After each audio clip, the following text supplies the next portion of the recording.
Welcome to Kadampa podcasts. These podcasts offer practical solutions to daily challenges and help guide us to a happier and more peaceful state of mind. In each episode, you will find an extract from a teaching given by one of various Kadampa Buddhist teachers worldwide. All these teachings are inspired by the profound wisdom of Venerable Geshe Kelsang Gyatso Rinpoche, a Buddhist master for our time. We hope you will enjoy listening.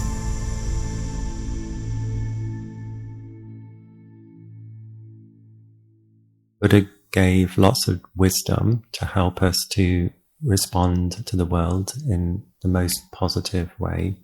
He said whether something is a problem or not depends upon how we respond to it. So all of us here, we have challenges in our life. Perhaps it was a challenge that brought you here today. But what determines whether a challenge is a problem or not, it is the way we see it, the way we view it, the way we respond to it. And last week, we looked at changing the way in which we respond to painful feelings when they arise in the mind.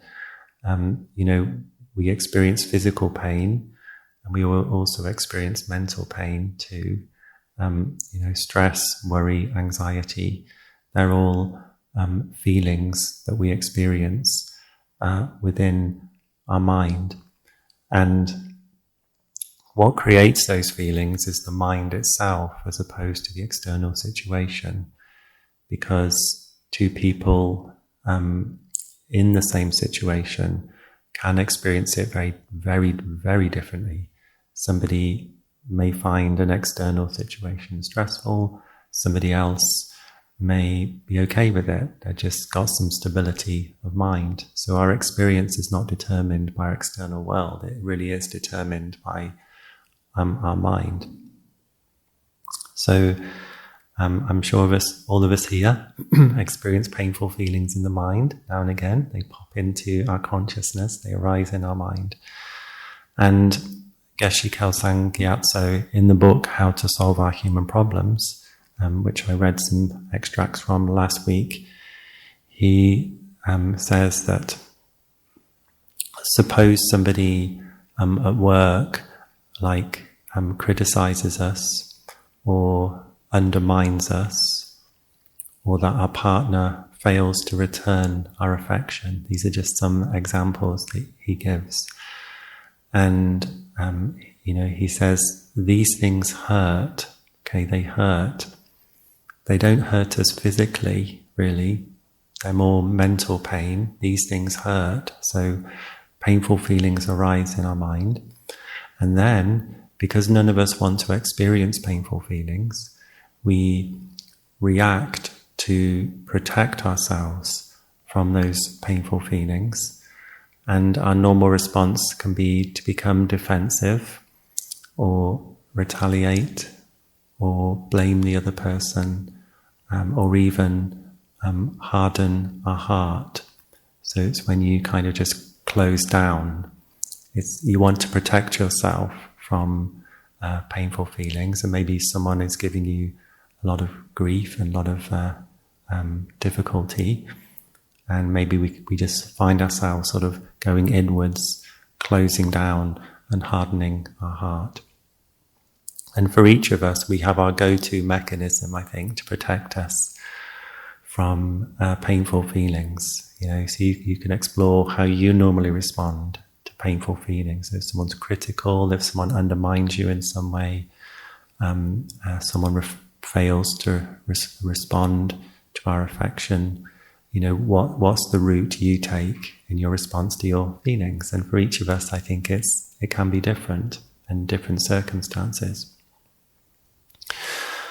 But what Geshe Kelsang Gyatso, he says, Geshe Kelsang Gyatso, he's the founder of our tradition and authored 23 meditation books, and he spent 20 years in retreat, so he got to know his mind quite well in that time. And he says that by reacting so quickly to painful feelings in our mind in this way, that we we lose the opportunity, or we fail to see what is actually going on inside of our mind. Okay, to really find out where our feelings are coming from, and by reacting so quickly, we're not able to escape the negative habits that we have that keep us trapped in a bit of a cycle, a negative way of thinking. So, last week we looked at a new approach that you might like to practice in daily life when painful feelings, you find painful feelings arising in your mind. The first step is not to panic, okay? Not to be intimidated by our painful feelings, because we live in a society that doesn't really want to sit with how we feel. Like, how easy do you find it to reach out to your phone when you're feeling a little bit bored or a little bit anxious, rather than perhaps sitting with those feelings? There's so many weapons of mass distraction at our disposal, and all of them give us an excuse not to process how we're feeling and not to experience how we're feeling.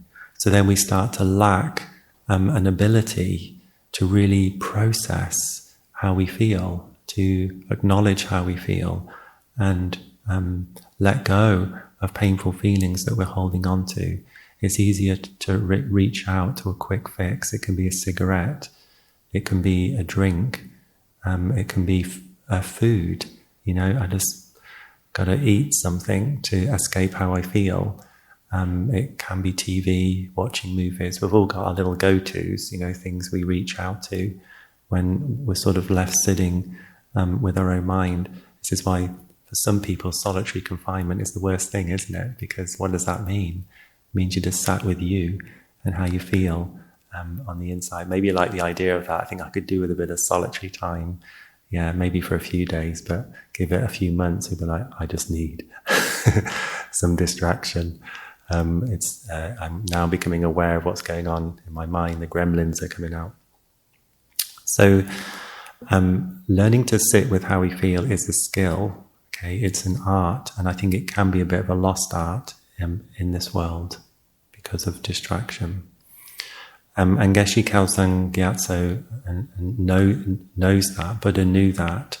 So he said, don't be so intimidated by your painful feelings when they arise. Okay, don't immediately feel you have to escape them, and just regard them as like bad weather within the mind. So just as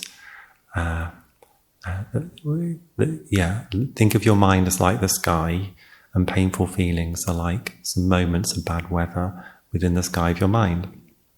And just as clouds are impermanent and they cannot destroy the sky, so any painful feelings that we experience, they're impermanent. They're like clouds passing through the sky of our mind, and the painful feelings will never ever destroy the mind, just as the clouds will never, a thunderstorm will never destroy the sky. So a thunderstorm of painful feelings will never destroy our mind. So we're trying not to be so intimidated by them when they arise, not afraid of them. And then we can change the narrative that we have with our feelings. Normally when painful feelings are arising in your mind, and your friend maybe sees it on your face, you've got this sort of gaunt look on your face, and they say to you, you don't look so well, are you okay? And we may reply, I'm in a lot of pain. I am experiencing pain.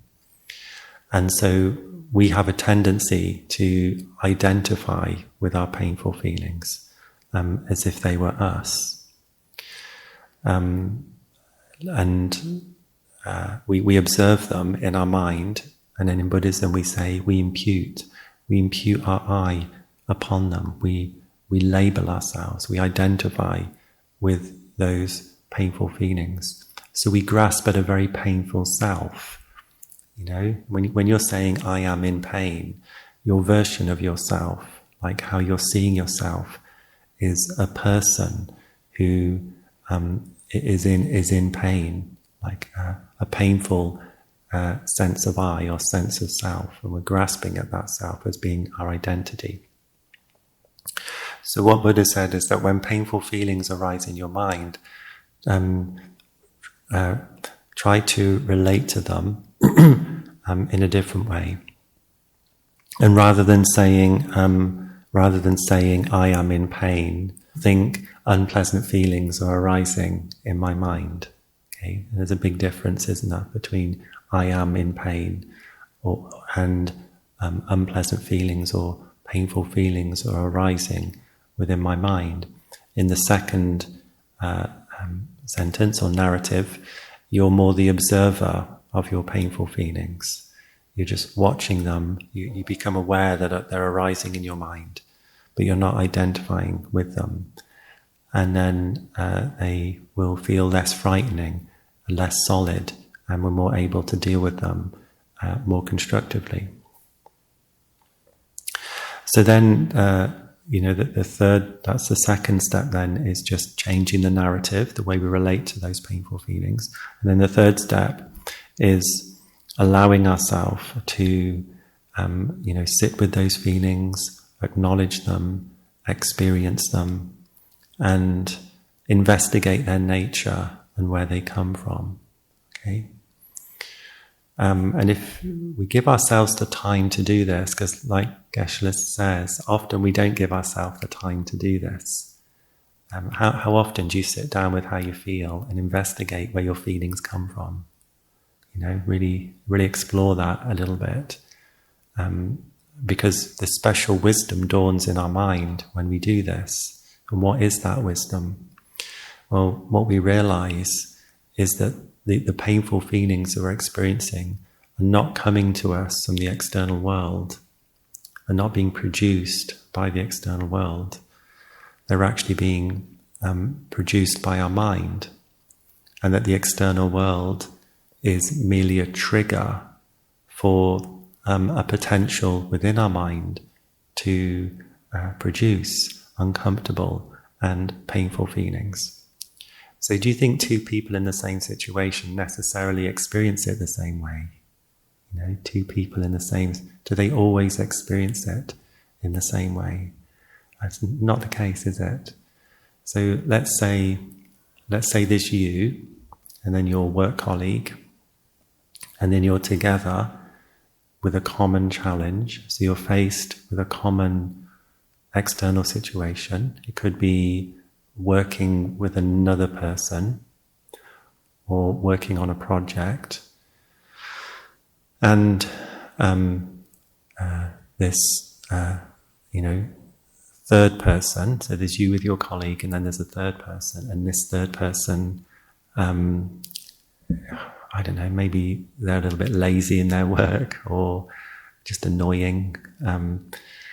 And that person can trigger very different responses in you. You may be okay with that. It doesn't trigger anger within you, but your work colleague, it may trigger anger within them. So you're having two very different experiences. You've got the same external situation, but you're having two very different experiences. And therefore the experience can't be coming from the external world. It's coming from your mind and your reactions to the external world. So all the external world does, all it can do is to trigger a potential that already exists within our mind. Okay, so the external world is not the substantial determining factor of our experience. It's not the main cause of our experience. It's what we call in Buddhism a secondary condition. It's not the substantial cause. So to use an example, if you want to grow a flower in your garden, What do you think the substantial cause with that is? What is the substantial cause for that? Let's say, I don't know, a rose. What would be the substantial cause of that? And would you say a rose bulb? Is that rose bulb? Or is water the substantial cause of a rose? I don't think so. Because water is not what transforms into a rose. It's the bulb. My knowledge of gardening is terrible, but I think roses come from bulbs. So you've got the substantial cause, which is the rose bulb. But that can't ripen without meeting with secondary conditions. Like if you don't water that bulb, not light bulb, if you don't water it and it doesn't meet with the sunlight and the soil, if you just had that bulb inside your closet, it's a potential, but it will never ripen. But if you plant that bulb in your back garden, and that bulb meets with the secondary conditions, which is water, and then the soil, and maybe some sunlight too, some warmth and so forth, then the potential of the bulb is triggered, and it grows, it develops with a bit of time into a rose.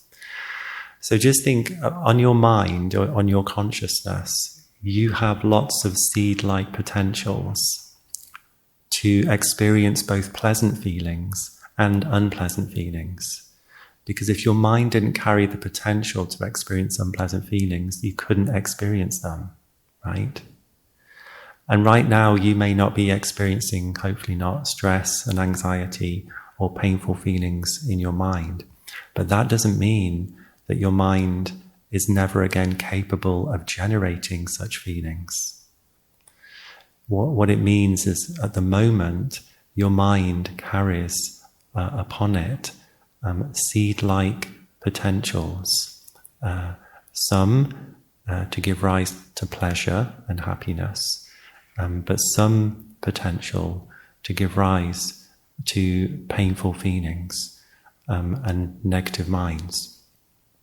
And these potentials remain dormant upon our mind until they're triggered by our external world, which could be somebody criticizing you, someone undermining you, someone deceiving us, or just a difficult circumstance. That the circumstances in themselves are not causing us the pain. The circumstances themselves are just the secondary conditions, the triggers that cause the ripening of certain potentials in our mind to ripen. Okay, so it's, hopefully you're getting this sense that your mind carries potential. It carries the potential for joy, peace and happiness, but it also carries the potential to create painful feelings, sometimes very painful feelings. And in Buddhism, we call this negative karma. So whenever you hear the words, oh, that's your negative karma, you can say it's like negative potential. So if someone criticizes us and it hurts, we would say that's negative karma, because it's a negative potential on the mind that's been triggered, that's ripened as a result of hearing those words of criticism. It's like that is then ripened, and we're experiencing pain. If you feel inspired by this podcast, then dive deeper into timeless wisdom of modern Kadampa Buddhism by following the link in the episode description. We look forward to reconnecting with you in the next episode of Kadampa Podcasts.